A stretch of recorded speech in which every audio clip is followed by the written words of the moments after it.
தூத்துக்குடி மாவட்டம் திரேஸ்புரத்திலிருந்து இலங்கைக்கு கடத்த முயன்ற பழங்கால ஐம்பொன் சிலையானது பறிமுதல் செய்யப்பட்டுள்ளது. அண்ணாநகர் காலனியில் கியூ பிரிவு போலீசார் நடத்திய சோதனையில் பறிமுதல் செய்யப்பட்டுள்ளது.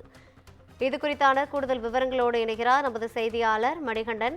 வணக்கம் மணிகண்டன். தூத்துக்குடி மாவட்டத்தில் பழமையான ஐம்பொன் சிலையானது பறிமுதல் செய்யப்பட்டிருக்கிறது. இதுகுறித்தான கூடுதல் விவரங்களை பதிவு செய்யலாம். வணக்கம் ரவினா. தூத்துக்குடி மாவட்ட கடற்கரை பகுதிகளில் இருந்து இலங்கைக்கு பீடி இலை மற்றும் கஞ்சா உள்ளிட்ட போதைப் பொருட்கள், அத்தியாவசிய பொருட்கள் கடத்தல் சம்பவங்கள் அதிகரித்து வருகிறது. இதனால் போலீசார் தொடர்ந்து கண்காணித்து வருகின்றனர். இந்த நிலையில் தூத்துக்குடி திரேஸ்புரம் அண்ணா காலனி பகுதியில் இருந்து இலங்கைக்கு ஐம்பொன் சிலை கடத்துவதாக ஜீப் பிரிவு ஆய்வாளர் விஜய் அனிதாவிற்கு தகவல் கிடைத்தது. இதைத் தொடர்ந்து போலீசார் அங்கு சென்று சோதனை செய்தனர்.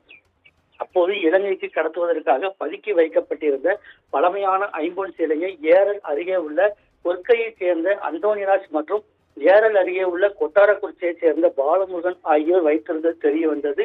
தொடர்ந்து இருவரையும் கைது செய்த கியூ பிரிவு போலீசார் 30 லட்சம் ரூபாய் மதிப்பிலான பழமையான விஷ்ணு ஐம்பொன் சிலையை பறிமுதல் செய்ததுடன் கைது செய்யப்பட்ட இருவரையும் வடபாகம் காவல் நிலையத்தில் ஒப்படைத்தனர். இந்த சிலை கடத்தல் தொடர்பாக வடபாகம் போலீசார் விசாரணை செய்து வருவதுடன் இந்த சிலை கடத்தலில் வேறு கும்பலுக்கு ஏதும் தொடர்பு உள்ளதா, இந்த சிலை எந்த கோவிலில் இருந்து எடுத்து வரப்பட்டது என விசாரணை நடத்தி வருகின்றனர். ரவினா,